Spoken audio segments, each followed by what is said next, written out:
साथियों नमस्कार, जय हिंद। कैसे हो आप सभी? एकदम शानदार जानदार होंगे। आइए शुरू करते हैं। लास्ट सेशन को जहां हमने छोड़ा था उसी को हम आगे बढ़ाते हैं। लास्ट सेशन में हमने जाना था कि इलेक्ट्रिक फील्ड क्या होता है, इलेक्ट्रिक फील्ड की इंटेंसिटी क्या होती है, इलेक्ट्रिक चार्जेस क्या होते हैं, चार्जेस कैसे प्रोड्यूस किए जाते हैं और इलेक्ट्रिक फोर्स क्या होता है। कूलाम्ब सर को हर कोई आदमी जय हिंद क्यों करता है? क्योंकि कूलाम्ब सर ने जो करामात की थी उसी के दम पर आज हमारे सामने घर के अंदर जितने भी होम अप्लायंसेज हैं वो उस इलेक्ट्रिक चार्ज पर बेस्ड है दोस्तों। उस इलेक्ट्रिक चार्ज की करामात है कि वो पावर प्लांट से एनर्जी लेकर आपके घर तक पहुंचा रहा है। घर पर आपके जो भी इंस्ट्रूमेंट है उनको चला रहा है, उनको एनर्जी प्रोवाइड कर रहा है, उन्हीं की देन है। इसलिए हम हर आदमी उनको सैल्यूट करता है, जय हिंद करता है। आइए दोस्तों हम उसी सेशन को आगे बढ़ाते हैं। नेक्स्ट टॉपिक है electric field due to system of charges. हमने एक पॉइंट चार्ज के कारण इलेक्ट्रिक फील्ड देखा था दोस्तों। पॉइंट चार्ज के कारण जो इलेक्ट्रिक फील्ड आया था वो क्या आया था? E equal to K Q upon R square R cap आया था दोस्तों। ये लास्ट में डिराइव कर लिया था हमने। एक ऐसे पॉइंट चार्ज लिया था, इससे आर डिस्टेंस पर एक टेस्ट चार्ज रखा था, उसके ऊपर हमने फोर्स देखा था एफ अपॉन क्यू नोट करके।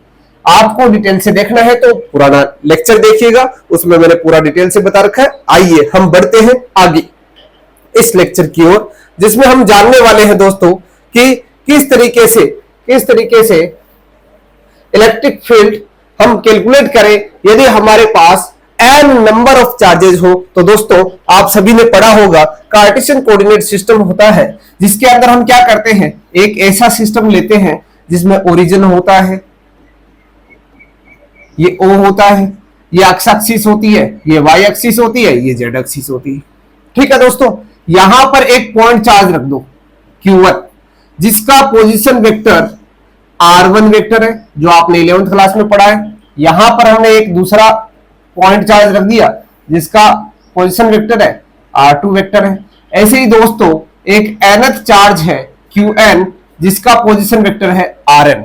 अब दोस्तों आपसे पूछा जाता है कि आप n नंबर ऑफ चार्ज का एक सिस्टम है उसके कारण इलेक्ट्रिक फील्ड बताइए, इनका कलेक्टिव बिहेवियर कैसा होगा, किस तरह से हम इलेक्ट्रिक फील्ड की वैल्यू फाइंड आउट करेंगे। दोस्तों आप सभी को मैंने बताया था सुपरपोजिशन प्रिंसिपल क्या होता है। According to superposition principle, if there are n number of charges then the resultant force on a particular charge will be the vector sum of the other charges। जो अदर चार्जेज है जैसे Q1 पर बाकी के कारण जो force पता कर रहे थे, तो बाकी का जो नेट फोर्स है इस Q1 पर वो उसके सम के इक्वल था। तो ऐसे ही हम यहां पर भी फाइंड आउट करने वाले हैं दोस्तों। यदि आपको फोर्स मालूम पड़ जाए तो फोर्स अपॉन क्या कर दोगे, फोर्स अपॉन टेस्ट चार्ज, ये किसको बता देगा, इलेक्ट्रिक फील्ड इंटेंसिटी को बता देगा। बस हमारा मकसद यही है। तो यहां पर एक जनरलाइज फॉर्मूला आ जाता है। और आपने पॉइंट चार्ज के कारण देखा, आपने एक पॉइंट चार्ज के कारण देखा क्या आया था इलेक्ट्रिक फील्ड। पॉइंट चार्ज के कारण इलेक्ट्रिक फील्ड क्या आया था दोस्तों, electric field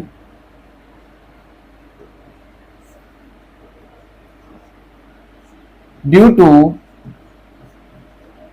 a point charge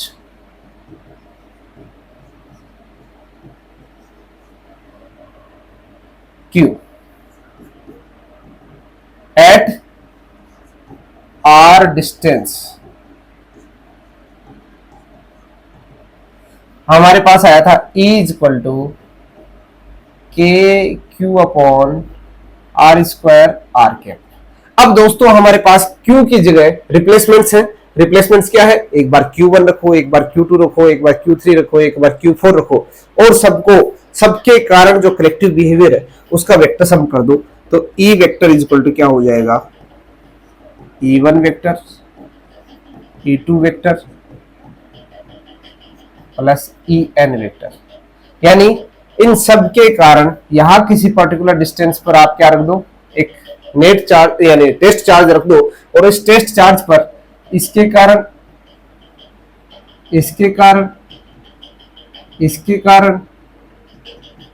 आप यहां पर इलेक्ट्रिक फील्ड फाइंड आउट कर लो, वो आपको मिल जाएगा। तो इसकी वैल्यू क्या क्या आ जाएगी दोस्तों, Q1 upon K Q1 upon R01 vector का मैग्नीट्यूड का स्क्वायर R01 कैप। बताओ दोस्तों, कुछ समझ में आया आपके? जो आपने सुपरपोजिशन प्रिंसिपल पढ़ा था, उस सुपरपोजिशन प्रिंसिपल में हमने क्या पढ़ा था कि हम यहाँ पर एक टेस्ट चार्ज रखेंगे, टेस्ट चार्ज रखकर उस टेस्ट चार्ज को उसके बीच में जो लगने वाला फोर्स है वो फाइंड आउट करेंगे, इससे इसके ऊपर लगने वाला फोर्स फाइंड आउट करेंगे, इससे इसके ऊपर लगने वाला फोर्स फाइंड आउट करेंगे। वो तो अब केस है। वहां पर हमने क्या किया था, वहां पर कोई भी एक चार्ज पकड़ लिया था, उस चार्ज पर अदर चार्जेस के कारण कितना फोर्स था, उसके लिए हमें उसके बीच का जो सेपरेशन है वो फाइंड आउट करना था। फाइंड आउट करके उसका रिजल्टेंट निकाला था। तो यहां पर देखो, फोर्स पॉइंट चार्ज के कारण क्या है, KQ अपॉन दोनों के बीच का सेपरेशन, टेस्ट चार्ज और वो चार्ज जिसके कारण आप इलेक्ट्रिक फील्ड फाइंड आउट करना चाह रहे हो, और ये उसकी डायरेक्शन। तो अब यहां पर ऐसे ही Q2 के कारण क्या आ जाएगा, KQ2 अपॉन R02 वेक्टर का मैग्नीट्यूड का स्क्वायर R02 कैप। ऐसे ही nth के कारण क्या आ जाएगा, KQN अपॉन R0N वेक्टर और R0N का कैप। ये दोस्तों एक जनरलाइज टर्म होगी, यानी इससे हम एक जनरलाइज टर्म किस तरह से लिखेंगे कि यहां पर Q के साथ क्या लगा दो, N लगा दो, N की जगह 1 2 3 4 जो कुछ भी आप रखना चाहते हो, और यहां पर R0N, ठीक है, यानी हमने 1 की जगह N रख दो, बात सीधी सी बात ये। तो 1 की जगह 2 3 4 5 जो भी आप रखोगे, ऐसे यहां पर R0N का कैप और इसका स्क्वायर। ये क्या आ गया, एक जनरलाइज्ड टर्म आ गया इलेक्ट्रिक फील्ड का, जिसमें हम N की वैल्यू पुट करते जाएंगे और N नंबर ऑफ चार्जेस के कारण इलेक्ट्रिक फील्ड को इजीली फाइंड आउट कर लेंगे। बस शर्त यह है कि आपने 11th क्लास के अंदर जो वेक्टर सम पढ़ा था उसका कॉन्सेप्ट यदि आपको आता है दोस्त, तो ये बहुत आसान है।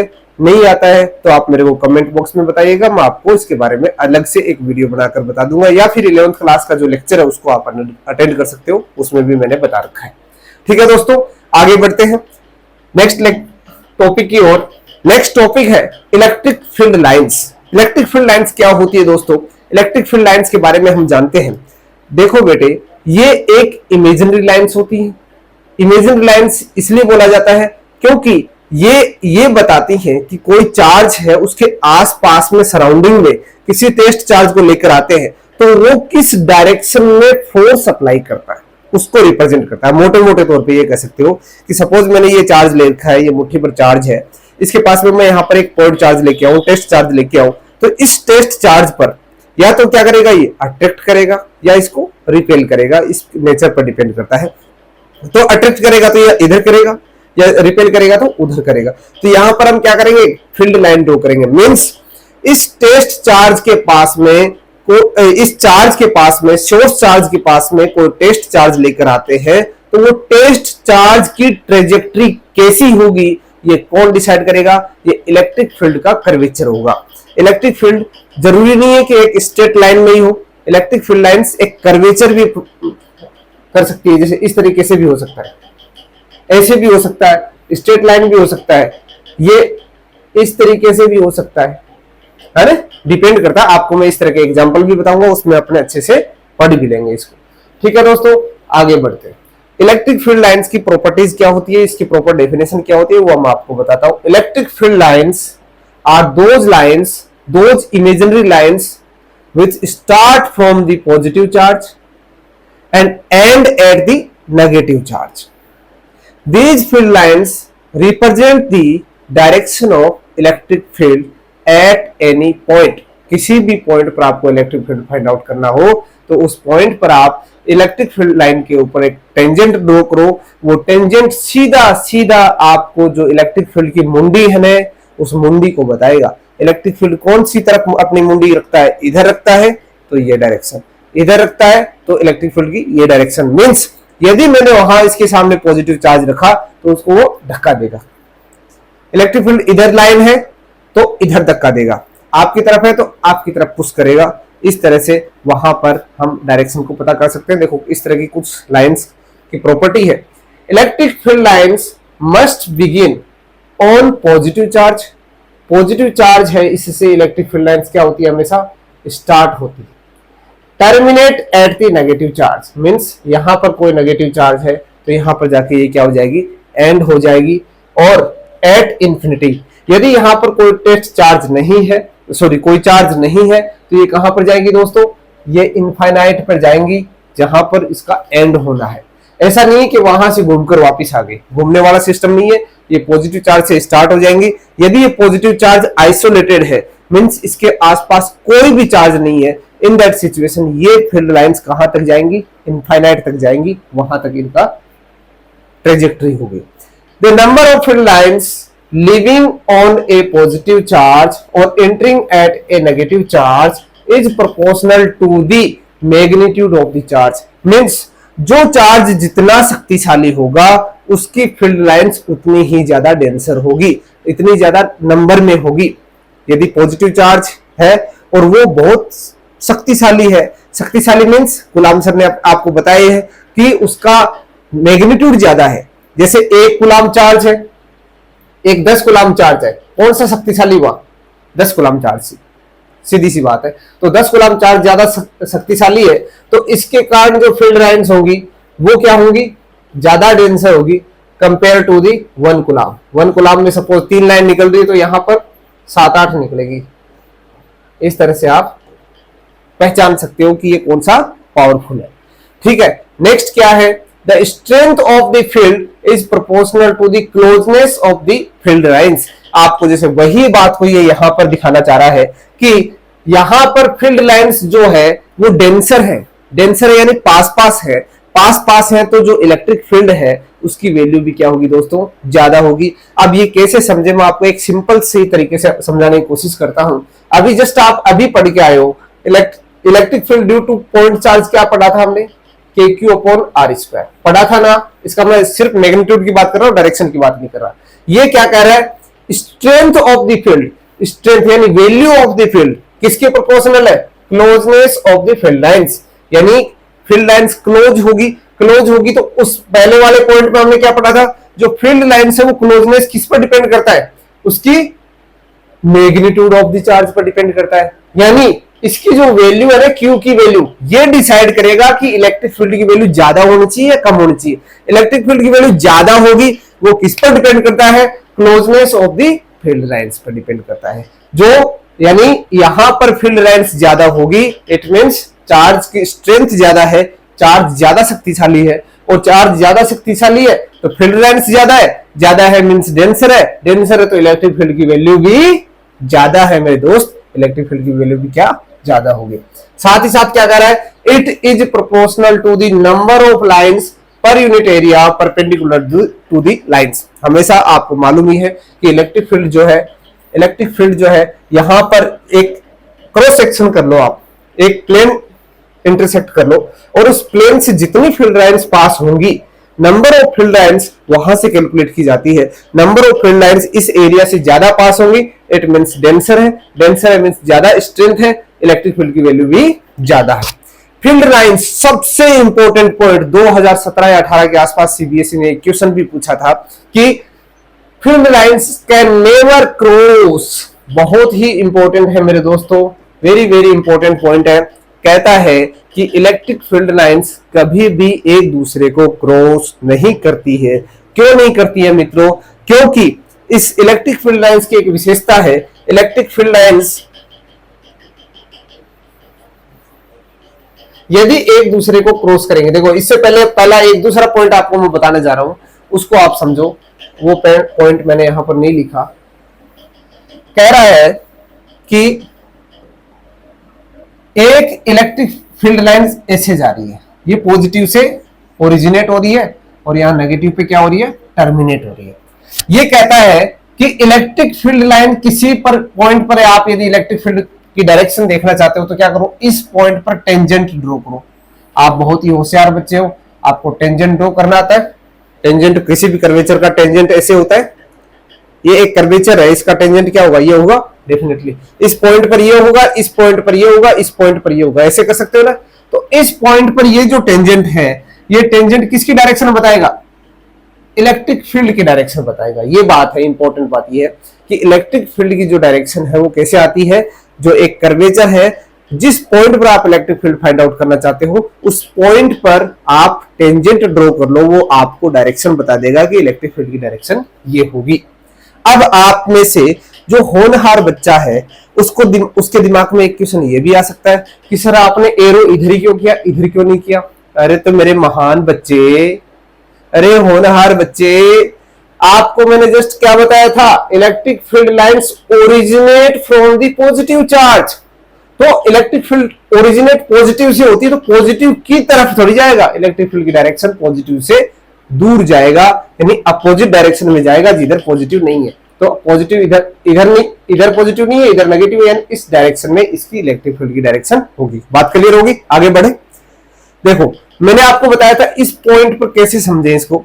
देखो इस प्लस से हमने एक फील्ड लाइन ऐसे गुजार दी। सपोज आपका जी चाहता है कि सर मैं इस फील्ड लाइंस को ऐसे गुजारूं,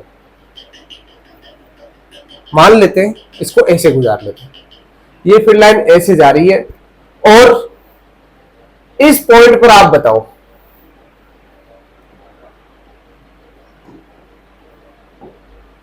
इस पॉइंट पर बताओ आप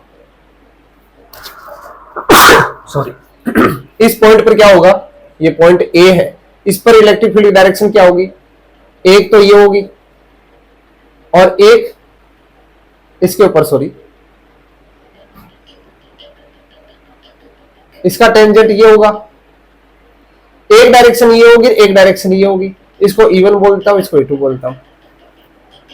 तो प्यारे बच्चों, अरे मेरे होनहार विद्यार्थी, ये बता कि अब तुम्हारी मुंडी एक टाइम पर, किसी इंस्टेंट पर क्या तुम दो तरफ कर सकते हो? एक बार इधर स्क्रीन की तरफ, उसी इंस्टेंट आप दूसरी तरफ करो। दूसरी तरफ अपनी मुंडी को करोगे तो इधर वाले को मिस कर दोगे, इधर मुंडी करोगे तो उधर वाले इवेंट को मिस कर दोगे। कहने का मतलब ये है कि अब हम अपनी मुंडी को, इस फेस को केवल एक ही तरफ कर सकते हैं, दो डायरेक्शन में एक इंस्टेंट पर नहीं कर सकते। हाँ, कुछ समय बाद में कर सकते हैं। कुछ समय बाद में आप यहाँ की इवेंट को देख रहे हो, थोड़ी देर बाद में यहाँ की देखने लग जाओगे, तो यहाँ की देखने लग जाओगे तो मुंडी अब इधर होगी, आपकी पर्टिकुलर डायरेक्शन अब ये होगी, पहले ये थी अब ये होगी। कहने का मतलब है आप एक इंस्टेंट पर आप केवल और केवल एक ही डायरेक्शन में अपने विजुअलाइजेशन को ले सकते हो, यानी एक ही तरफ देख सकते हो। तो इलेक्ट्रिक फील्ड की डायरेक्शन दो कैसे हो सकती है? केवल और केवल एक पॉसिबल है। तो इसका रीजन पूछा गया था, if electric field lines cross to each other, then what will happen? If they cross, then there will be two direction of electric field which is never possible। ऐसे लिखना है आपको, इलेक्ट्रिक फील्ड लाइंस की दो direction possible कभी भी नहीं हो सकती, केवल और केवल रिजल्टेंट जो इलेक्ट्रिक फील्ड की डायरेक्शन है वो एक ही होगी।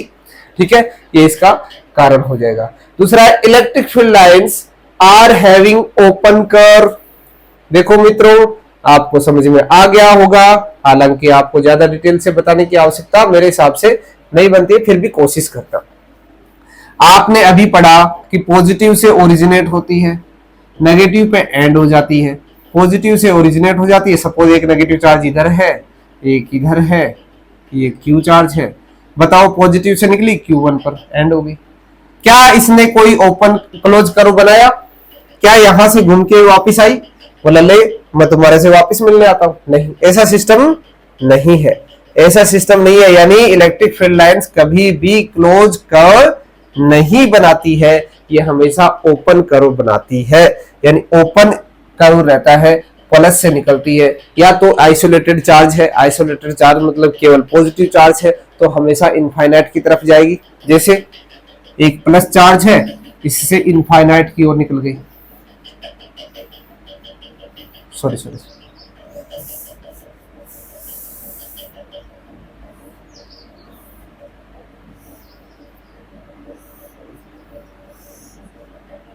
ये इनफाइनाइट की ओर चली जाती है। यदि इसके आसपास में कोई चार्ज नहीं है तब ये कहां पर एंड होगी? ये इनफाइनाइट पे जाके एंड हो जाएगी, यानी ये वापस मुड़कर नहीं आएंगी, सिर्फ यहां से ओरिजिनेट होगी तो अब बस यहां से गायब। ठीक है, अब दूसरी बात क्या कहता है, in uniform electric field lines are parallel. बहुत जगह काम आने वाला दोस्त, इसको आप अच्छे से समझना है। इलेक्ट्रिक फील्ड लाइन्स क्या होती है? जब पैरेलल होती है मींस इलेक्ट्रिक फील्ड यदि कांस्टेंट है, कांस्टेंट मींस इसका वैल्यू एक निश्चित है। यदि आपको कह दिया जाए इलेक्ट्रिक फील्ड की वैल्यू आपको 10 न्यूटन पर कूलम चाहिए, केवल इतना इलेक्ट्रिक फील्ड चाहिए, यानी इसका वेरिएशन नहीं चाहिए, 10.1 भी नहीं चाहिए, आपको केवल 10 न्यूटन पर कूलम चाहिए। तब क्या करोगे आप? ऐसी सिचुएशन में फील्ड लाइंस कैसी होनी चाहिए? पैरेलल होनी चाहिए। इसका आप विशेष का ध्यान रखें। जब इलेक्ट्रिक फील्ड लाइंस एक दूसरे के पैरेलल है तो ये हमेशा इलेक्ट्रिक फील्ड की वैल्यू क्या देती है? कांस्टेंट देती है दोस्त, कांस्टेंट इसकी वैल्यू आती है। ये आपको बात क्लियर होगी। यदि ये कभी ऐसे आ जाए,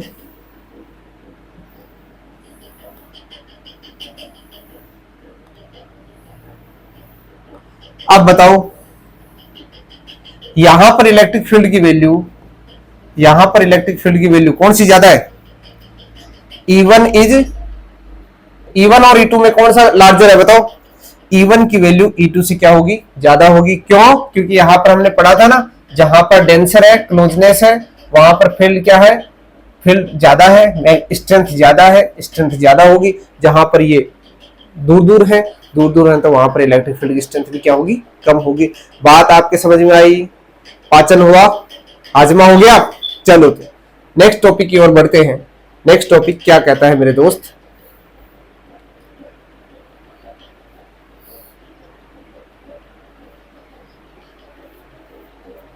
सॉरी भाई, सॉरी।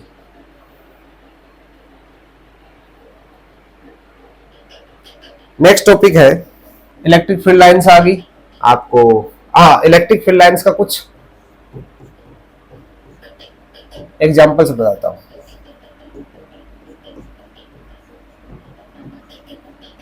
इलेक्ट्रिक फील्ड लाइंस के कुछ एग्जांपल्स हैं, जैसे एक isolated system for an isolated charge. Positive charge है,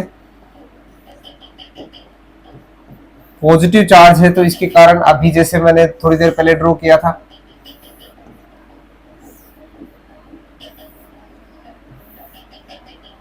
यदि चार्ज की वैल्यू ज्यादा है तो ज्यादा डेंसर हो जाएंगे। चार्ज की वैल्यू कम है यानी कम है तो स्ट्रेंथ इसकी कम आ जाएगी। ऐसे ही यदि नेगेटिव चार्ज है तो क्या हो जाएगा दोस्तों? इनफाइनाइट से आएंगी और इससे मिलने की कोशिश करेंगे।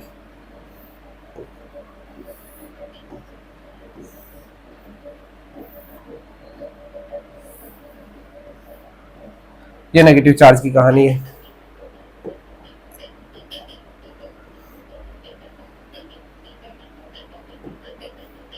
क्लियर है?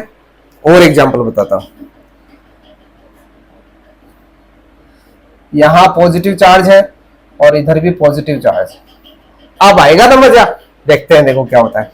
पॉजिटिव चार्ज से बाहर की ओर, इस पॉजिटिव से बाहर की ओर, इस पॉजिटिव से बाहर की ओर, इस पॉजिटिव से बाहर की ओर, इस पॉजिटिव से बाहर की ओर।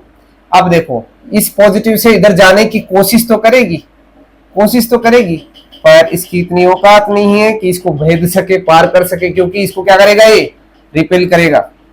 इस पॉजिटिव के कारण इधर, इस पॉजिटिव के कारण इधर, इस पॉजिटिव के कारण इधर।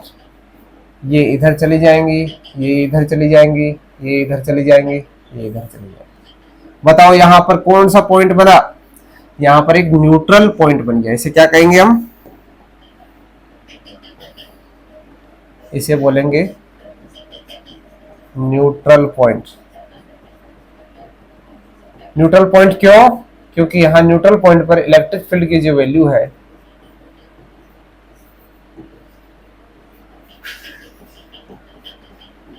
जीरो है। क्यों? क्योंकि यहां पर कोई भी फील्ड लाइन नहीं है दोस्तों। फील्ड लाइंस नहीं है तो इलेक्ट्रिक फील्ड नहीं है। आपको सिंपल सी बात ये समझनी है। यहां पर सपोज यहां पर बहुत स्ट्रॉन्ग चार्जेस लगे हैं, बहुत ज्यादा कूलम के चार्जेस लगे हैं, और आप उनके बीच में जाकर इस पॉइंट पर खड़े हो, आपको कोई भी करंट का शॉक नहीं लगेगा। डेफिनेटली ये फिजिक्स यही बात कहती है। फिजिक्स कहती है कि यदि ये चार्जेज जो है दोनों का मैग्नीट्यूड सेम है, दोनों का मैग्नीट्यूड क्या हो, सेम है, या फिर आप ऐसे कह सकते हो इनकी कुछ रेडियस है, सपोज इससे सॉरी डिस्टेंस ले लो आप, जैसे ये r1 बोल दो, ये r2 बोल दो, तो इसका जो रेशियो है वो किस तरह से आता है, q1 upon r1 square q2 upon r2 square, इस तरह से आता है। अब आप यहां से यदि if q1 is equal to q2 r1 is equal to r2, तो बताओ ये पॉइंट न्यूट्रल पॉइंट कहां पर मिलेगा, न्यूट्रल पॉइंट मिलेगा सेंटर पे मिलेगा, यहां बिल्कुल सेंटर पे यहां पर मिलेगा। If both the charges are equal in magnitude and the distance from the neutral point are equal, then this neutral point will be at the center of the system। ऐसे ही आपके पास दो नेगेटिव चार्जेज आएंगे। अब इन दोनों negative charges के कारण हमारी field lines कैसी होगी, प्लस माइनस की तरफ, प्लस से निकलेंगी, सॉरी ये माइनस माइनस है, तो इसके कारण तो माइनस माइनस नहीं मिलेगी, माइनस से तो इनफाइनाइट से आएंगे माइनस पे, तो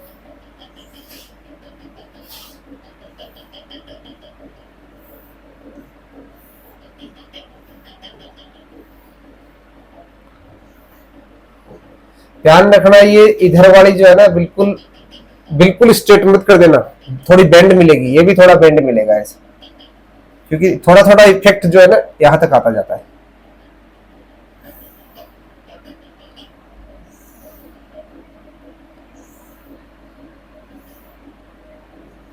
नेगेटिव के अंदर की तरफ जाती है।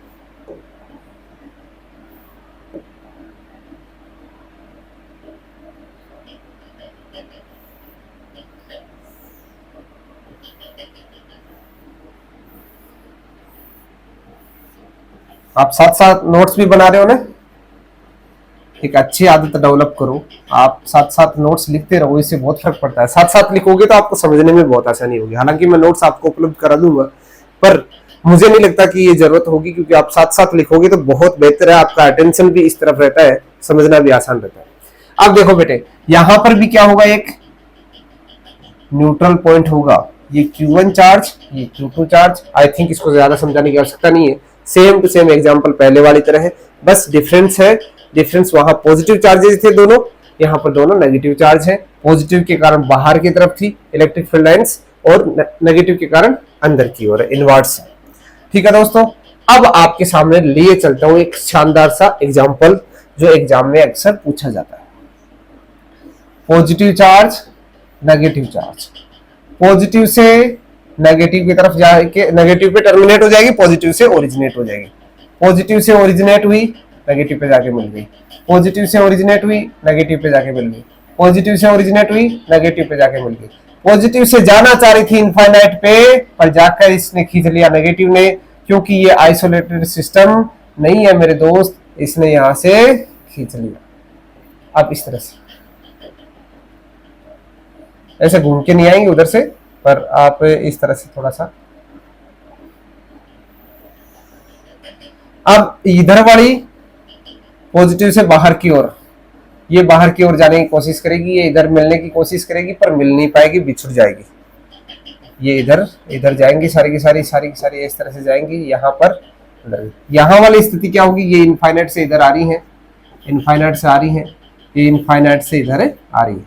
ठीक है दोस्तों, ये था अपोजिट पोलैरिटी का केस, जिसमें एक पॉजिटिव है एक नेगेटिव है। सपोज इधर नेगेटिव होता इधर पॉजिटिव होता, तो आप ये बना सकते हो, आपके लिए एक होमवर्क है। आइए हम नेक्स्ट टॉपिक की ओर बढ़ते हैं, जिसमें हम जानने की कोशिश करते हैं कि किस तरीके से एक बहुत ही शानदार सा टॉपिक, एग्जाम के लिए बहुत बहुत महत्वपूर्ण, स्टेट बोर्ड हो सीबीएसई हो, किसी भी एग्जाम की बात करो, ये टॉपिक नहीं आए ऐसा हो ही नहीं सकता। ये हर एग्जाम में पूछा जाता है, बहुत ही इंपॉर्टेंट टॉपिक है मित्रों, और इसका अप्लाइड टॉपिक इलेक्ट्रिक डाइपोल, बहुत ही शानदार टॉपिक है, और यहां से डेफिनेटली एक क्वेश्चन आपको मिलता ही है। बहुत ही अच्छा टॉपिक है बेटे, इसको बहुत ही अच्छे तरीके से पढ़ना है। इलेक्ट्रिक डायपोल नाम ही सजेस्ट करता है कि जिसमें दो पोल होते हैं, एक पॉजिटिव एक नेगेटिव, एक प्लस होता है बेटे, एक माइनस होता है। प्लस और माइनस दो चार्जेस, अपोजिट चार्जेस जिनके नेगेटिव सेम है, एक दूसरे से एक वेरी स्मॉल डिस्टेंस पर रखे हैं। सपोज ये डिस्टेंस 2a है। बहुत सारे बच्चे ये सोचते हैं कि एनसीईआरटी इसको 2a क्यों लिखता है, इसको a भी तो लिख सकता है। मेरे इसका बेनिफिट होगा आगे आपको, जैसे जैसे आप न्यूमेरिकल सोल्व करोगे, इसका डेरिवेशन करोगे, तो वहां पर आपको पता होगा कि इसको 2a लिखने से ज्यादा एडवांटेज है ना कि a लिखे। तो देखो बेटे यहां पर इसकी प्रॉपर डेफिनेशन क्या होगी, if two equal and opposite charges are placed at a very small distance,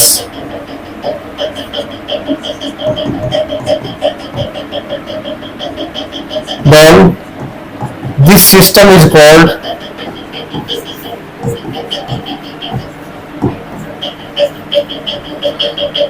electric dipole. ये तो होगी इसकी डायपोल्स, यानी दो इक्वल चार्जेस हैं, नेगेटिव में इक्वल है, बट इनके बीच की जो सेपरेशन है वेरी स्मॉल है। इन दैट सिचुएशन जो सिस्टम है उस सिस्टम को हम कहेंगे इलेक्ट्रिक डायपोल। इसका एग्जांपल क्या क्या है बेटे, इसका एग्जांपल है जैसे NaCl। हम सभी घर के अंदर नमक का यूज करते हैं, जो साल्ट है वो NaCl होता है, जिसमें Na+ ये एक आयनिक कंपाउंड है और Cl-, Na+ और Cl-, यानी Na+ के पास कितना चार्ज होता है, +E, और Cl- के पास होता है -E, और दोनों के बीच की जो सेपरेशन है वो एंगस्ट्रॉम ऑर्डर में होती है। एंगस्ट्रॉम ऑर्डर आप सभी समझते हो, 10⁻⁻10 मीटर इस ऑर्डर की होती है, इसलिए ये एक इलेक्ट्रिक डायपोल है। दोस्तों चार्जेज इक्वल है, मैग्नीट्यूड इक्वल है, और दोनों की पोलैरिटी अपोजिट है, और सेपरेशन दोनों के बीच में 10⁻10 मीटर है, एक मींस ये इलेक्ट्रिक डायपोल है। ऐसे एक अन्य उदाहरण है जैसे KCl, यहाँ पर K+ होता है, Cl- होता है। बहुत सारे एग्जाम्पल है, पोलर जो मॉलिक्यूल होते हैं, पोलर मॉलिक्यूल में बहुत सारे आते हैं, KCl है, NaCl है, और बहुत सारे हैं। H2O है, H2O भी एक डायपोल है, H+ और H-, इसलिए तो वाटर के अंदर करंट फ्लो होता है, वो इलेक्ट्रिक डायपोल है। इलेक्ट्रिक डायपोल है तो इसलिए उसके अंदर करंट फ्लो होता है, चार्ज फ्लो होता है, और एनर्जी को एक जगह से दूसरी जगह ट्रांसफर कर देता है। तो ये होता है इलेक्ट्रिक डायपोल। ये क्या काम आता है, जैसे आपने NaCl की बात की, H2O की बात की, KCl की बात की, ये इलेक्ट्रिक डायपोल होने से इससे क्या मतलब, क्या सीखना क्या चाहते हैं हम इससे, तो आइए हम जानते हैं। नेक्स्ट इसी से रिलेटेड टॉपिक है। पहले इलेक्ट्रिक डायपोल मोमेंट, एक इसकी डेफिनेशन है डायपोल मोमेंट। डायपोल मोमेंट को स्मॉल p से लिखा जाता है, और इसका जो फॉर्मूला होता है वो magnitude of charge multiplied by separation. दोनों के बीच की जो सेपरेशन है और उस चार्ज का मैग्नीट्यूड को मल्टीप्लाई कर दे तो ये क्या बन जाएगा, ये डायपोल मोमेंट बन जाएगा। ये एक वेक्टर क्वांटिटी होती है, और कन्वेंशनली इसका जो डायरेक्शन है, direction of dipole moment, direction of dipole moment क्या होता है, नेगेटिव टू पॉजिटिव होती है। दोस्तों ध्यान रखना, नेगेटिव चार्ज से पॉजिटिव चार्ज की इसकी डायरेक्शन होती है। इलेक्ट्रिक फील्ड की डायरेक्शन क्या होती है, वो भी मैं साथ ही नहीं देता हूं, कंफ्यूजन नहीं होना चाहिए। इलेक्ट्रिक फील्ड, हालांकि हमने पहले पढ़ा भी है, इलेक्ट्रिक फील्ड की डायरेक्शन प्लस से ओरिजिनेट होता है, माइनस पे एंड होता है। आपको मालूम है पॉजिटिव से इलेक्ट्रिक फील्ड लाइन ओरिजिनेट होती है और माइनस पे जाके टर्मिनेट हो जाती है, यानी प्लस से माइनस की ओर तो इलेक्ट्रिक फील्ड की डायरेक्शन होती है, बट जो डायपोल मोमेंट है उसकी डायरेक्शन माइनस से प्लस की ओर होती है, just opposite to the electric field. ये तो होगी बात इलेक्ट्रिक डायपोल की। और इलेक्ट्रिक डायपोल मोमेंट थी। अब जानते हैं इलेक्ट्रिक जो डायपोल है उसके कारण जो इलेक्ट्रिक फील्ड भी होता है उसको, क्योंकि चार्ज है डेफिनेटली तो उसका फील्ड भी होगा। तो electric field intensity, electric field due to an electric dipole,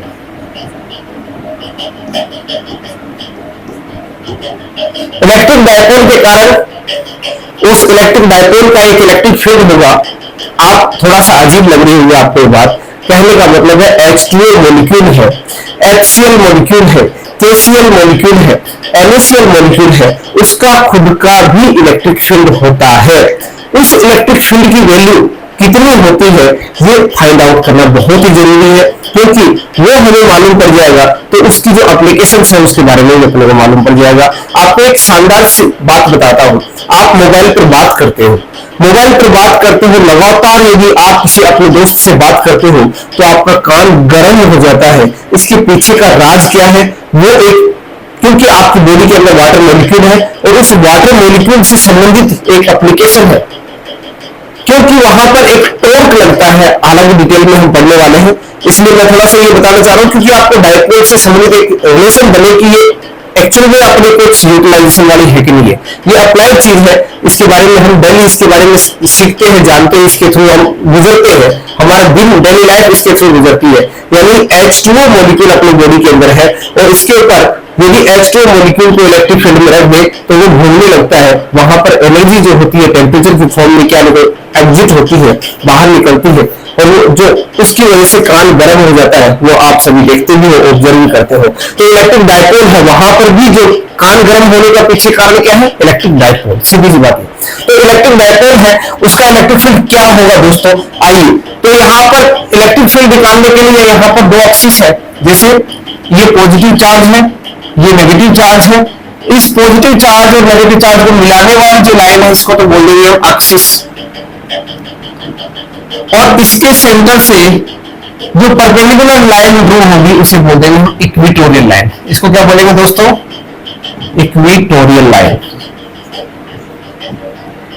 ये इक्वेटोरियल लाइन है, ये एक्सिस है। अब आप दोनों ही पॉइंट पर आपको निकालना है, यानी इसके सेंटर से या तो इक्वेटोरियल लाइन पर कोई पॉइंट रखो, वहां पर इलेक्ट्रिक फील्ड फाइंड आउट करो, या इसकी एक्सिस पर कोई पॉइंट रखो, वहां पर इलेक्ट्रिक फील्ड फाइंड आउट करो। पहले हम एक्सिस पर इलेक्ट्रिक फील्ड निकालेंगे, फिर इक्वेटोरियल लाइन पर फाइंड आउट करेंगे। कहने का मतलब है ये डेरिवेशन इतना इंपॉर्टेंट है मित्रों, इतना इंपॉर्टेंट है। CBSE यहाँ पर अप्लाइड क्वेश्चन ना पूछकर डायरेक्ट डेरिवेशन पूछती है। आप विशेष ध्यान रखें इस बात का, डायरेक्ट डेरिवेशन पूछे जाने वाला क्वेश्चन है। यहाँ पर घुमा फिरा के कोई ऐसा कुछ भी नहीं है, सिर्फ डायरेक्ट क्वेश्चन पूछा जाएगा, तो इसलिए आपको डेरिवेशन पर विशेष ध्यान रखना है। तो बेटे आपसे एट एक्सिस आपसे पूछा जाएगा कि एक्सिस पर इलेक्ट्रिक फील्ड क्या होगा, या एट इक्वेटोरियल लाइन पर इलेक्ट्रिक फील्ड क्या होगा। आपको ये दो डेरिवेशन करना है। तो आइए सबसे पहले हम शुरू करते हैं। इक्वेटोरियल लाइन पर, सॉरी एक्सिस पर इलेक्ट्रिक फील्ड क्या होगा। ये प्लस क्यू चार्ज ले लिया मैंने, यहाँ पर माइनस क्यू चार्ज ले लिया। आप सोचते होंगे कि सर ये चार्ज इतना दूर दूर क्यों रखा है? बेटे ये हमारे समझने के लिए है, जिससे हम इस कॉन्सेप्ट को समझ सके। अदरवाइज चार्जेस तो एंगस्ट्रॉम ऑर्डर में होता है, माइक्रोन ऑर्डर में होता है, इतना पास पास होते हैं कि हम माइक्रोस्कोप से देख पाते हैं। अपनी जो आई है उनसे हम बिल्कुल भी नहीं देख पाते हैं, इस माइक्रोस्कोप की हेल्प से हम देख पाते हैं, ऐसे देख नहीं पाते। बट हमें समझना है, टॉपिक को अच्छे से समझना है, तो इसलिए हम इसको दूर दूर रखते हैं। इसकी ये एक्सिस हो जाएगी, इसका ये सेंटर हो जाएगा। ये डिस्टेंस हमने कितना लिया था? 2a। तो इसके सेंटर से ये डिस्टेंस कितनी होगी दोस्तों? ये a हो जाएगी, और ये भी कितनी हो जाएगी? ये भी a हो जाएगी। ठीक है बेटे, इसके सेंटर से मैं एक डिस्टेंस ले लेता हूं r, और यहां पर एक पॉइंट ले लेता हूं जिसका नाम मैंने बोल दिया p, बोल दो p या a बोल देता हूं, चलो बहुत आसान हो जाएगा। पॉइंट ए बोल दिया। इस पॉइंट ए पर आपको इलेक्ट्रिक फील्ड निकालना है। कैसे निकालेंगे दोस्तों? देखो, सबसे पहले we know that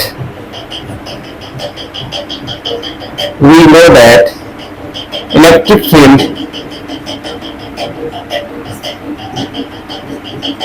due to any point charge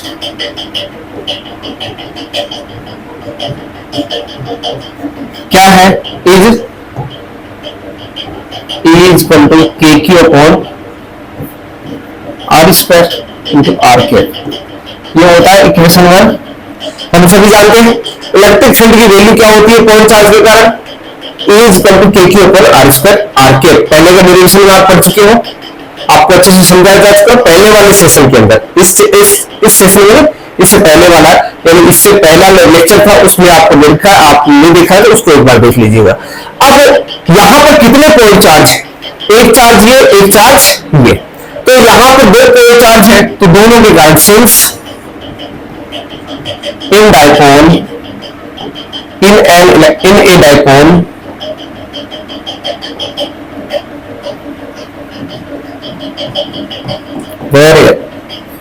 there is 2 point charges, so electric field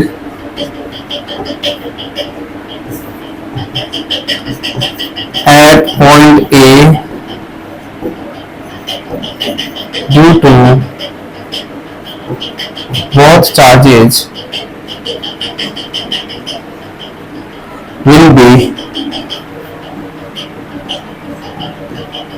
क्या क्या होगा, एक के कारण मैं बोल देता हूं 1 प्लस क्यू के कारण क्या बोल देता हूं 1।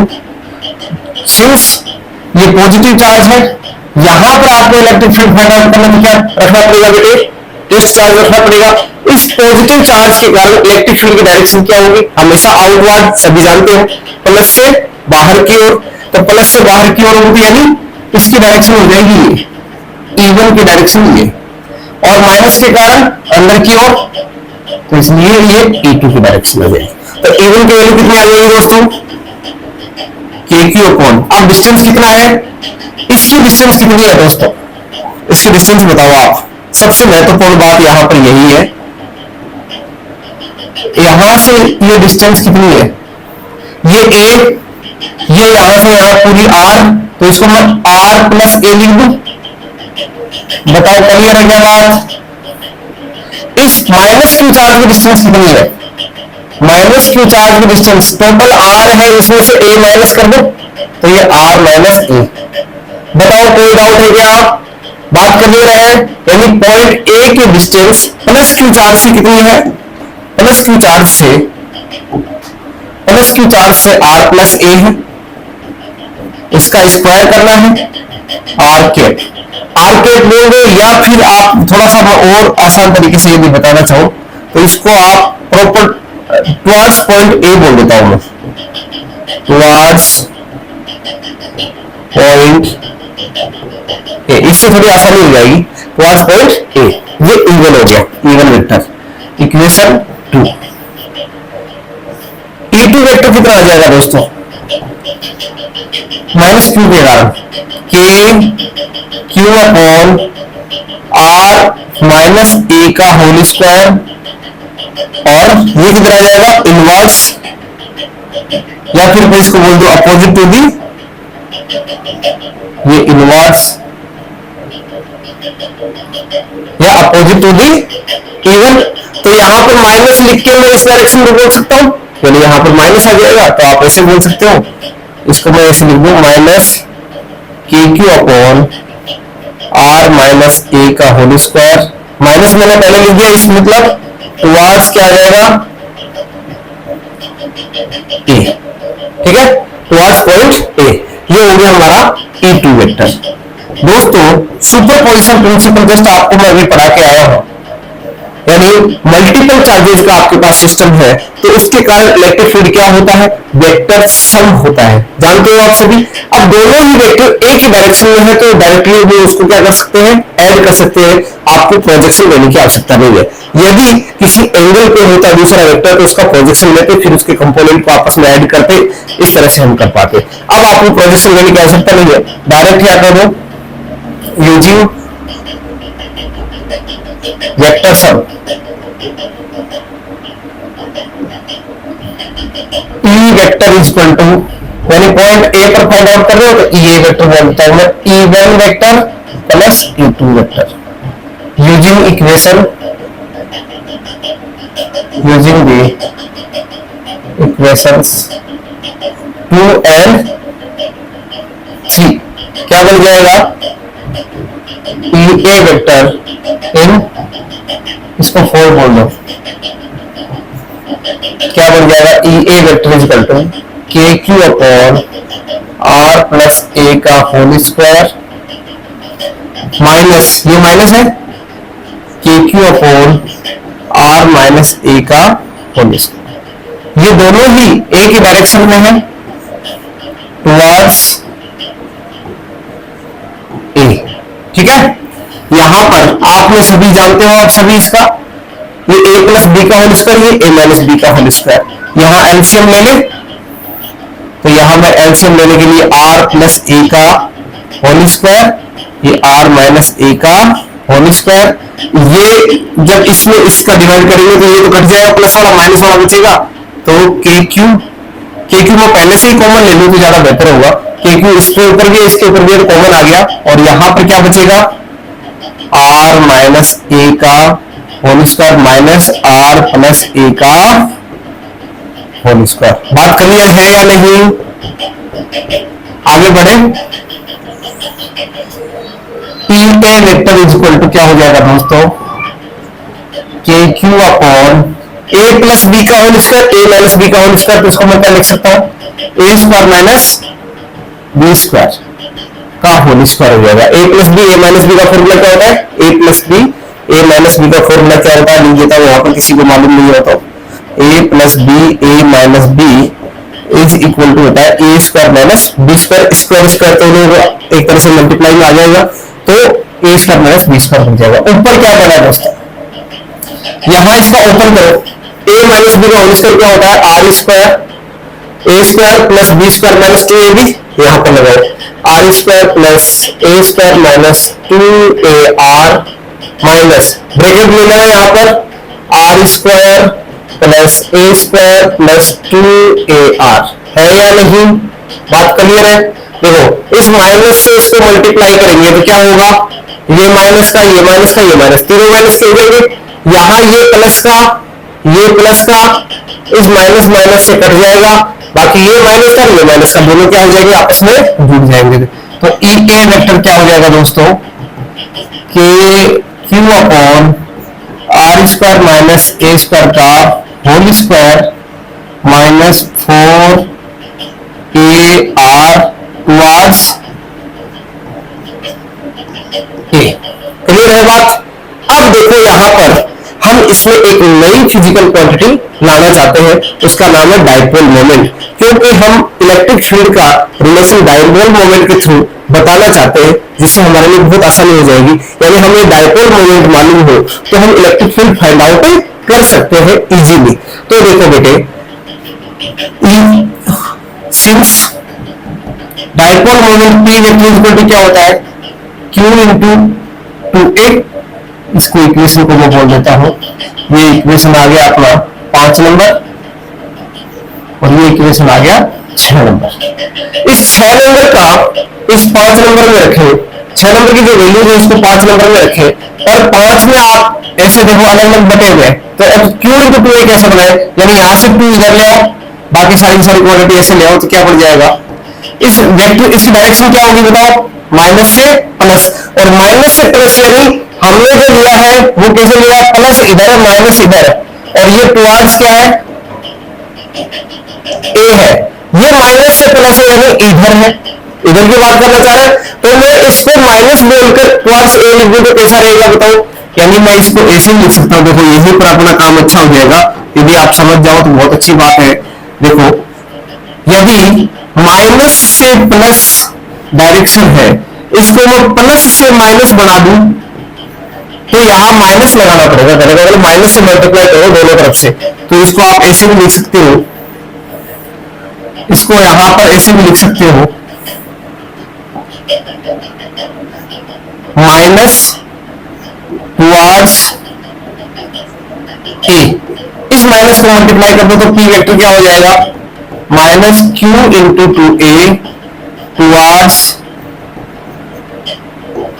ए की डायरेक्शन में हो जाएगा। तो अब यहां पर लिखो, तो यहां लिखो ई ए vector is equal to K Q into two ए रख लो, बाकी सारे सारे, तो यहां पर 2 आ जाएगा, माइनस इसके साथ हो जाएगा और आर आ जाएगा, यहाँ Q into two A minus के साथ बचेगा और नीचे क्या बचेगा, R square minus A square का होल स्क्वायर। इसको बेटा क्या लिखोगे बताओ, minus Q into two A क्या लिखोगे, अब टुवार्ड्स ए भी साथ में आ रहा है, ये पूरी क्वांटिटी क्या है, टुवार्ड्स ए इसके अंदर आ गया, ध्यान रखो, तो टुवार्ड्स ए आ गया, तो इसका मतलब ये टुवार्ड्स ये पूरी की पूरी क्वांटिटी को मैं क्या लिख सकता हूं दोस्तों, ये क्या बन गया अपना पी वेक्टर। तो यहां पर ई ए वेक्टर क्या हो जाएगा दोस्तों, P A vector equal to हो जाएगा 2k P vector R upon R square minus A square का होल स्क्वायर। ये हो गया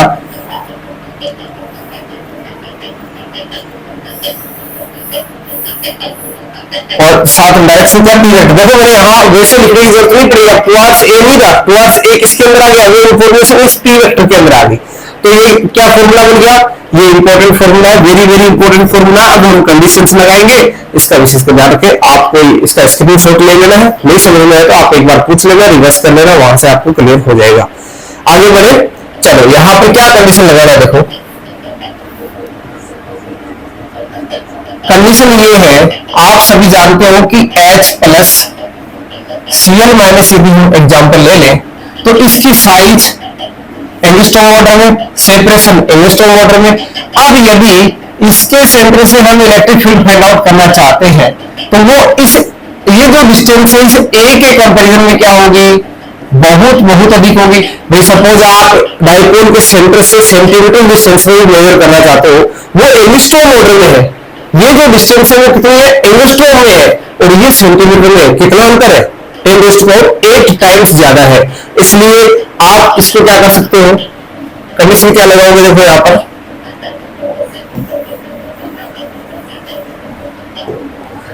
कंडीशन लगाएंगे, सिंस नहीं इन जनरल है, ए इज लेस देन आर, तो ए स्क्वायर आर स्क्वायर से क्या होगा, वेरी वेरी लेस देन होगा, यानी आप ऐसे भी बोल सकते हो, यहां ए स्क्वायर से दोनों तरफ डिवाइड करें तो ये क्या बन गया, R square upon A square. R square upon A square का वैल्यू जो है एक से बहुत अधिक है, मीन्स एक को वहां पर इग्नोर कर सकते हैं। तो ऐसे ही यहां पर हमारे पास क्या टर्म थी, वो इलेक्ट्रिक फील्ड की ए वेक्टर क्या आया था दोस्तों, K P vector R vector upon R square minus A square का होल स्क्वायर, ये आया था ना। चलो तो यहां पर मैं क्या करता हूं, यहां पर मैं कंडीशन ले लेता हूं, यहां पर आर रखने के लिए ए स्क्वायर से डिवाइड कर दो, ए स्क्वायर से डिवाइड कर दो तो क्या बन जाएगा, ये K P vector R upon R square बाहर ले लो, आर स्क्वायर बाहर ले लो तो क्या बन जाएगा, 1 minus A square upon R square. हाँ इसको ऐसे भी कर सकते हो, देखो ये भी सही है, और ये इसमें A square upon R square बनाना था, आर स्क्वायर से डिवाइड करो तो A square upon R square is very very less than 1, तो इसको क्या कर सकते हैं हम, इग्नोर, नेग्लिजिबल,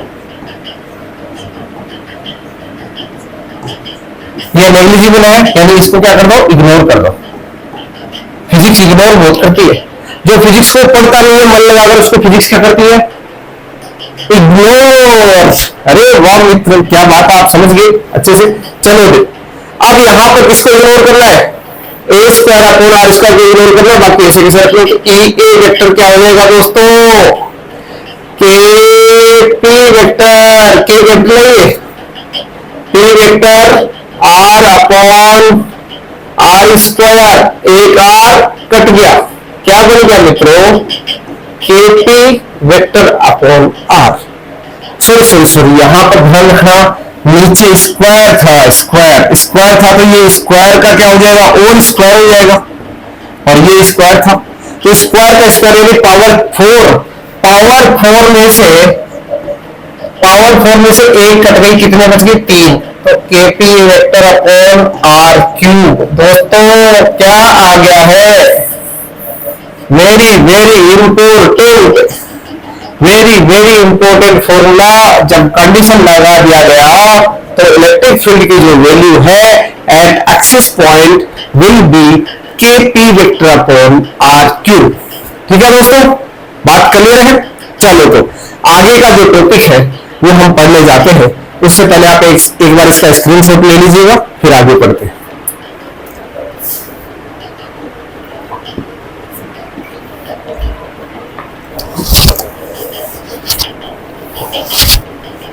चलो दोस्तों, अब इक्वेटोरियल लाइन को पता करते हैं।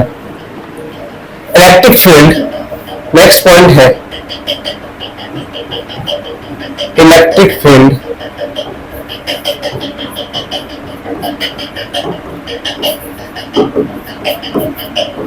At equatorial line.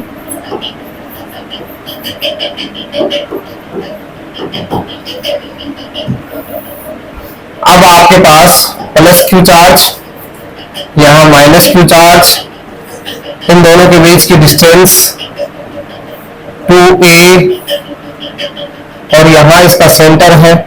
इसके सेंटर से जो लाइन पास होती है उसे कहते हैं हम इक्वेटोरियल लाइन। और इस पर आप एक पॉइंट बना दो जिसे वैल्यू, वहां पर हमने a लिया था, यहां b ले लो, आपकी मर्जी है जैसा भी आप लेना चाहते हो। अब इससे b की जो डिस्टेंस है इस पॉइंट चार्ज से, ये इसके सेंटर से तो है r, ये डिस्टेंस है r, ठीक है। इसको मैं r1 बोल देता हूं। इससे डिस्टेंस कितनी है, इसको मैं r2 बोल देता हूं। मेरे को मालूम नहीं है कितनी है, ये फाइंड आउट कर लेंगे हम, ठीक है। पर मुझे ये मालूम है कि ये डिस्टेंस कितनी है, ये a है, और ये डिस्टेंस है, ये कितनी है, ये a है, और ये परपेंडिकुलर है, ये भी हमें मालूम है, ये भी परपेंडिकुलर है। तो आप मालूम कर सकते हो, ट्रिग्नोमेट्री आपको आती है। r1 कितनी हो जाएगी दोस्तों, r स्क्वायर प्लस, बिना सोचे समझे लिख सकता हूं ये। चलो तो आप जानते हो ये सब कैसे आया, क्योंकि एक राइट एंगल ट्राइंगल है, और राइट एंगल ट्राइंगल में जो हाइपोटेनस है वो किसके इक्वल होता है, पाइथागोरस थ्योरम के according base square plus perpendicular square, ठीक है। r1 r2 आ गया। अब मुझे क्या मालूम होना चाहिए, हम जानते हैं कि कोई पॉइंट चार्ज है, उसके कारण इलेक्ट्रिक फील्ड, वही लाइन यहां पर फिर दोहराएंगे। इलेक्ट्रिक फील्ड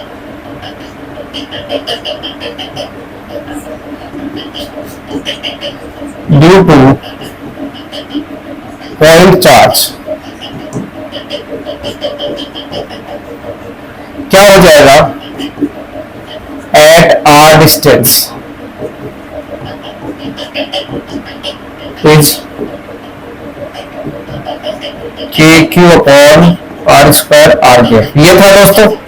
अब यहां पर देखो, यहां पर हमें इस दो पॉइंट चार्ज है, तो इन दोनों पॉइंट चार्ज के कारण पॉइंट बी पर इलेक्ट्रिक फील्ड कितना होगा वो फाइंड आउट करना है।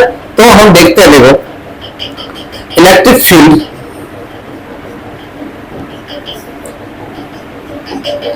Due to plus Q charge at point B क्या हो जाएगा, विल बी, इसको मैं E1 बोल देता हूं।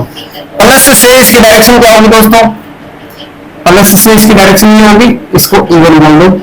तो E1 की वैल्यू कितनी आ गई, के क्यू अपॉन डिस्टेंस कितनी है, r1 स्क्वायर, डायरेक्शन इसको आप एक बार r1 केप ही बोल दो।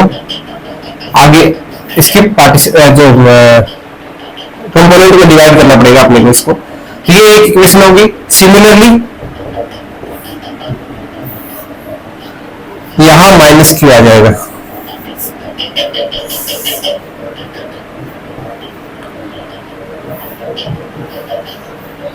इसको मैं A2 बोल देता हूं। इसके माइनस के कारण टुवर्ड्स नेगेटिव, तो टुवर्ड्स नेगेटिव क्या आ जाएगा, के क्यू अपॉन r2 स्क्वायर, और ये इस डायरेक्शन में ये E2 बोल दो, ठीक है। ये E2 की डायरेक्शन होगी दोस्तों। ये -R2 है। हालांकि ये कुछ इससे कोई इतना फर्क नहीं पड़ेगा, हम वहां कंपोनेंट करेंगे। अब देखो बेटे, अब दिक्कत वाली बात ये है कि आपके सामने सिचुएशन क्या है कि एक वेक्टर इधर है, एक वेक्टर इधर है। इसको मैं यहां पर बना देता हूं एक बार। एक वेक्टर इधर जा रहा है, एक वेक्टर इधर जा रहा है। इसको बहुत ही आसान तरीके से समझना है। आप जहां पर भी बैठे हो, जैसे भी सिचुएशन में हो, आप अपने दोनों कान पकड़िए, एक को इधर खींचिए, दूसरे को इधर ले जाइए। आपकी मुंडी किधर जाएगी? पीछे की तरफ जाएगी, आगे की तरफ जाएगी ना? जाएगी ना? आपकी जो मोशन है वो फ्रंट में होगी, यानी एक कान को इधर ले जाने पर, दूसरे को इधर ले जाने पर आपकी मुंडी फ्रंट में जाती है, इधर जाती है। यानी दोनों का प्रोजेक्शन लेना पड़ेगा, दोनों की कंपोनेंट बनाने पड़ेंगे, और उसका जो रिजल्टेंट है डेफिनेटली एक्सपेरिमेंटली हमको ये प्रूव हो रहा है कि वो उन दोनों के बीच से होकर जाएगा। कितने एंगल पर जाएगा, क्या उसकी वैल्यू होगी, वो आपको आना चाहिए। वो 11th क्लास में आपने पढ़ा है। दो वेक्टर है P एंड Q, दोनों का जो रिजल्टेंट होगा वो क्या होगा? √R² + P² + 2PQ cos theta पढ़ा था ना आपने, वही चीजें सारी सारी। तो यहां पर भी आपको वही काम करना होगा, यानी इसका कंपोनेंट करो। तो यहां से एक ये लाइन ड्रॉ करो, यानी इधर इसके क्या होंगे? कंपोनेंट होंगे। ये एंगल थीटा है, तो दोस्तों ये एंगल भी क्या होगा? थीटा। और ये एंगल थीटा, तो ये एंगल भी क्या होगा? थीटा। और ये एंगल भी क्या होगा? थीटा। तो अब बताओ E1 का इधर वाला कंपोनेंट क्या हो गया? E1 cos theta. आप हमेशा जानते हो कोई परपेंडिकुलर है, इसके बीच में ये साइड जा रही है, ये एंगल थीटा है, तो इधर वाला कंपोनेंट तो होगा A cos थीटा, इधर वाला होता है A sin थीटा। ये तो आप हमेशा ध्यान रखना, जिधर थीटा है उधर क्या है? cos थीटा लगा देगा। जिधर थीटा है उधर cos थीटा लगा दो, जिधर थीटा नहीं उधर sin थीटा लगा दो। तो यहां पर क्या हो जाएगा? ये वाला तो हो जाएगा cos थीटा। E2 का ये वाला क्या हो जाएगा? ये E2 cos theta, E2 cos theta इस डायरेक्शन में। और E2 का इधर वाला जिधर थीटा है वो क्या हो जाएगा? यहां E2 sin थीटा। ऊपर वाला E1 का क्या हो जाएगा? E1 sin थीटा हो जाएगा ना। इसको मैं अलग पेज पे अच्छी तरीके से और बना के दिखा देता हूं। यहां हमारे पास पॉइंट B पर दो वेक्टर्स है, एक E1 है, एक E2 है। इसका इधर ये एंगल थीटा है, ये एंगल भी थीटा है। E1 का ये वाला कंपोनेंट क्या हो जाएगा? E1 cos theta. E2 का ये वाला क्या हो जाएगा? E2 cos theta. बट इधर भी कंपोनेंट आएगा, तो E2 का ये वाला क्या हो जाएगा? जिधर थीटा नहीं है उसको क्या लिख दो? sin theta. जिधर थीटा नहीं है उधर क्या लिख दो? sin theta. बात क्लियर है? यहां दो रिजल्टेंट है, एक रिजल्टेंट इधर जा रहा है, एक रिजल्टेंट इधर जा रहा है। अब बात आती है, दोनों देखो, दोनों डायरेक्शन में आपको रिजल्टेंट निकालना पड़ेगा, और जो वैल्यू देगा उस डायरेक्शन में उसके इलेक्ट्रिक फील्ड की वैल्यू होगी। आपको बस यही बात ध्यान रखनी है। तो यहां पर देखो E1 की वैल्यू क्या आई थी दोस्तों? E1 इक्वल टू आया था KQ upon R², R1 square था। R1 की वैल्यू पुट कर देंगे तो क्या था वो? √R² + A² का होल स्क्वायर। ठीक है, डायरेक्शन वो थी। अब उससे कोई मतलब नहीं, क्योंकि हम यहाँ पर कंपोनेंट कर लिए तो हमें कोई दिक्कत नहीं है उससे। वो कैसी भी डायरेक्शन में था, ऐसे रैंडम डायरेक्शन में लिया था। E2 की वैल्यू कितनी है? KQ अपॉन, वो भी R2 की वैल्यू भी यही थी, इसका भी स्क्वायर। इसका स्क्वायर ऊपर करेंगे दोस्तों, क्या बन जाएगा? ये KQ upon R² + A²। Under root हट जाएगा। अंडररूट का स्क्वायर क्या होता है? अंडररूट हट जाता है। इसके इक्वेशन बोल दो 1। इसकी वैल्यू कितनी है? KQ अपॉन, ये भी वैल्यू R² + A² है। इसकी इक्वेशन बताओ। इक्वेशन 1 और 2 से क्या पता चल पा रहा है? E वेक्टर का जो मैग्नीट्यूड है, यानी जो वैल्यू है, डायरेक्शन तो अलग अलग है दोनों की, बट दोनों का जो मैग्नीट्यूड है वो क्या है? सेम है। इससे क्या पता चला कि E1 और E2 की वैल्यू तो इक्वल है। sin थीटा इक्वल है, थीटा सेम है दोनों। तो E1 sin theta is equal to E2 sin theta. बताओ, हाजमा हो गया? बात बच गई क्या? एक बात तो यहां से, दूसरा थीटा से, थीटा भी सेम, E1 E2 भी सेम, ये दोनों एक दूसरे के इक्वल है, मीन्स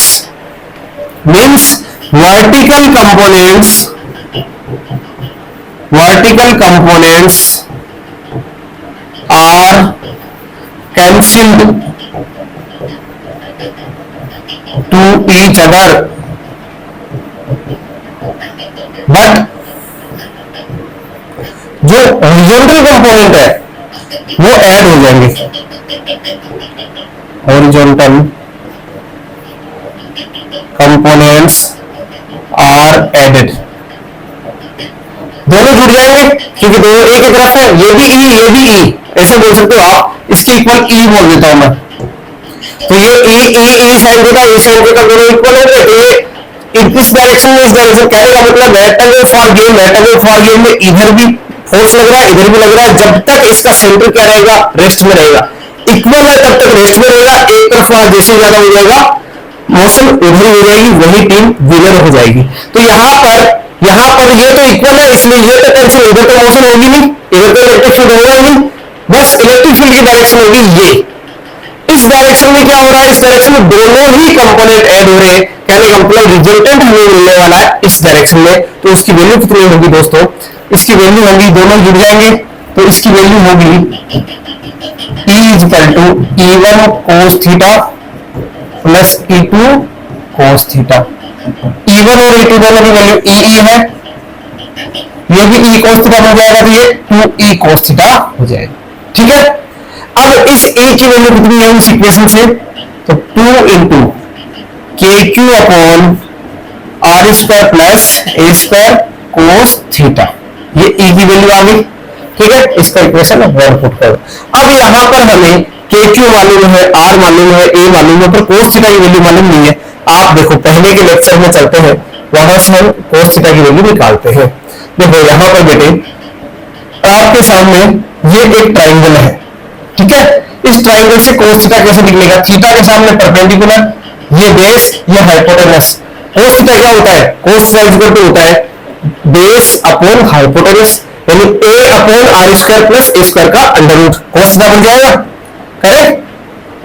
चलो तो बेटे, तो सिंस, यानी मैं एक ऐसे ट्राइंगल बना देता हूं, ये एंगल थीटा, ये साइड A, ये साइड कितनी है R² प्लस A² और ये R, बताओ अपने को क्या चाहिए, cos थीटा, तो cos थीटा इक्वल टू क्या हो जाएगा, A upon under root R² plus A², equation 2 इसमें पुट कर दो 1 में, by putting the value of equation 2 into 1, E will be, sorry vector नहीं है, वेक्टर अभी हम यहां पर लेके नहीं चल रहे, E इक्वल टू, केवल मैग्नीट्यूड निकालने, डायरेक्शन आपको लास्ट में बता दूंगा, डायरेक्शन इस साइड में जा रहा है तो उस साइड कौन सी बनेगी देखना, 2 into KQ upon R² plus A² cos theta की वैल्यू क्या होगी, A upon under root R² plus A²। दोस्तों ये पावर हाफ है, ये 1 है, 1 प्लस हाफ कितना होगा 3/2, तो इसको मैं क्या लिख दूं, E is equal to KQ, 2 को आगे ले गया तो ये बन गया, क्यों बनाना चाह रहा हूं, P बनाना चाह रहा हूं, ध्यान रखना, नीचे R² plus A² power 3/2, clear है। अब डायरेक्शन, ये कौन सी डायरेक्शन में था, ये पॉइंट बी था, इससे इलेक्ट्रिक फील्ड इस डायरेक्शन में जा रहा है, तो इसको आप इस डायरेक्शन में बोल दो, यानी ये कौन सी डायरेक्शन है, यहां प्लस है यहां माइनस है, इलेक्ट्रिक फील्ड है प्लस से माइनस की ओर, और डायपोल मोमेंट किधर है, माइनस से प्लस, तो इसको माइनस पी वेक्टर बोल दूं, तो माइनस पी वेक्टर क्या हो जाएगा, क्यू इंटू माइनस के साथ, यानी यहां पर माइनस सिंबल लगा लो, सीधी सी बात है, इसकी जो डायरेक्शन है वो किधर है, मैं यहां पर एक पॉइंट लिख दूं तो क्या आपको थोड़ा सा, यहाँ ए पॉइंट बोल दो एक तरफ से, उसके लिए थोड़ा सा आसानी हो जाएगी, यहां मैं टुवार्ड्स ए बोल देता हूं, पहले वाली तरीके से आसान तरीके से आपको समझ में आ जाएगी, टुवार्ड्स ए, इस डायरेक्शन में आ रहा है रिजल्टेंट, अब इस डायरेक्शन में रिजल्टेंट आ रहा है, तो ये जो टुवार्ड्स ए है ये एक्चुअल में पी वेक्टर नहीं है, इसका अपोजिट है, मीन्स इसका माइनस करते ये बन जाएगा, तो इसको मैं माइनस बोल दूं, यानी माइनस क्यू इंटू टू ए जो है पी वेक्टर क्या बन जाएगा, माइनस क्यू इंटू टू ए टुवार्ड्स ए, टुवार्ड्स ए इतने पार्ट को मैं क्या लिख सकता हूं पी वेक्टर। तो यहां माइनस चिन्ह चाहिए अपने को, तो यहां माइनस सिंबल तो है, तो माइनस बनाने के लिए क्या करूंगा मैं, यहां माइनस से मल्टीप्लाई कर दूंगा, minus K P vector upon R square plus A square to power 3/2। ये आ गया अपना डेरिवेशन। अब रही बात कौन सी, कंडीशन वाली। तो दोस्तों कंडीशन क्या बनेगी, वही पहले वाली बात। कंडीशन क्या है, if r is greater than a then r square will be very very greater than a square, तो r square से डिवाइड कर देंगे तो a square upon r square। ठीक है, इसको हम क्या कर सकते हैं, इग्नोर, इसको इग्नोर कर सकते हैं। तो यहां पर डिवाइड करो, देखो e vector is equal to क्या हो जाएगा दोस्तों, इसको आगे वाला टॉपिक में लिख दूं, आगे पेज पे लिख देता हूं। तो यहां कंडीशन क्या आ जाएगी, e vector is equal to minus K P vector upon, नीचे क्या था आर क्यूब कॉमन ले लिया, 1 plus R square plus A square था, तो यहां पर सॉरी क्यूब नहीं, यहां था R square plus A square to power 3/2 था। ठीक है, यहां से कॉमन ले लो आप, minus K P vector upon, यहां हम कॉमन ले लो आर स्क्वायर टू पावर 3/2, यहां क्या बचेगा 1 प्लस ए स्क्वायर अपना आर स्क्वायर पावर 3/2। इसको क्या कर दो, इग्नोर, कौन से पार्ट को, इसको इग्नोर मीन्स जीरो। ठीक है, इसको जीरो पुट कर दो, क्या बन जाएगा ये minus K P vector upon R square, square से स्क्वायर कट गया, 3/2 से 2 से 2 कट गया, यानी ये क्या बन गया R cube P vector at point B, direction किधर है माइनस पी वेक्टर, यानी जो पी वेक्टर है उसकी अपोजिट डायरेक्शन में इलेक्ट्रिक फील्ड की वैल्यू है, और उसकी वैल्यू कितनी है के पी अपॉन आर क्यूब। दोस्तों यहां पर एक चीज हमारे पास निकल के आई है कि जो इक्वेटोरियल लाइन है उस पर जो इलेक्ट्रिक फील्ड है एक्सिस पर उतने ही डिस्टेंस पर यदि इलेक्ट्रिक फील्ड की हम बात करें तो उससे कितना ज्यादा है, बताओ कौन सा ज्यादा है कौन सा कम है।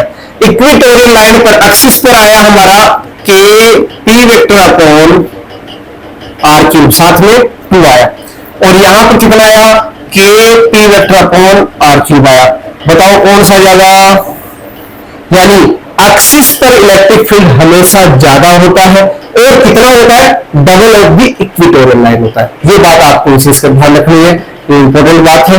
हमेशा न्यूमेरिकल जब सोल्व करो तो आपको दिमाग में ये न्यूमेरिकल के लिए ये फॉर्मूले याद होने चाहिए।